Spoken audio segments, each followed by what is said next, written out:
தலைப்பு. ஒரு நாட்டில் ஒரு பெரிய போர் வந்துச்சான். அந்த போரில் பவர்ஃபுல்லான தலைமை இல்லாமல் போனதுனால ஒரு பச்சை புள்ள கையில் தான் அந்த பொறுப்பு இருந்துச்சான்.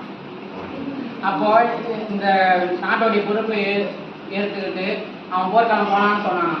அந்த நாட்டில் பவர்ஃபுல்லான அப்போ அந்த நாட்டில் இருந்த பெருந்தலைங்கள்லாம், இது ஒன்றும் விளையாட்டு இல்லை, நீங்கள் குடுன்னு ஓடி போய் விளையாட்டு வீட்டுக்கு வந்துடுறதுக்கு, இது பெரிய போர்க்களம், இதில் பவர்ஃபுல்லான எதிரிகள்லாம் இருப்பாங்க, உன்னால் சமாளிக்க முடியாது. ஃபஸ்ட்டு போர்னா படை நடத்த தெரியணும், அதுக்கு மேலே அந்த போரை தாக்கு பிடிக்க தெரியணும், அதுக்கு மேலே அந்த போரை ஜெயிக்க தெரியணும். அந்த போரை ஜெயிச்சாதான் வாகை சூடிக்கிட்டு இந்த ஊரையே மரல வைக்க முடியும் அப்படின்னு சொன்னாங்க அந்த பெருந்தலைங்கள்லாம். ஆனால் அவங்க சொன்னது எதுவுமே கேட்காம தன்னுடைய படையோட தன்னந்தனியாக போனான் போருக்கு.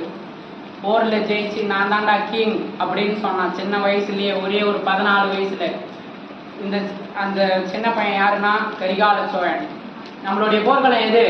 இந்த ஆன்லைன் டெஸ்ட் எக்ஸாம்ஸ்லாம் இவங்க நல்லா படிக்கிற பசங்க மட்டும்தான் முன்னாடி வருவாங்களா? நம்மளாம் வரமாட்டோமா? லாஸ்ட்ல இருக்கிறவங்க முன்னாடி வர முடியாதா? டியூஷன் நடத்துகிற மேம்லாம் சொல்லி கொடுக்குறாங்களே. கண்டிப்பாக எல்லாரும் ஃபர்ஸ்ட் ரேங்க்கு. ஒருத்தரே கிஃப்ட் வாங்குறது ஒரு மாதிரியா இருக்குது.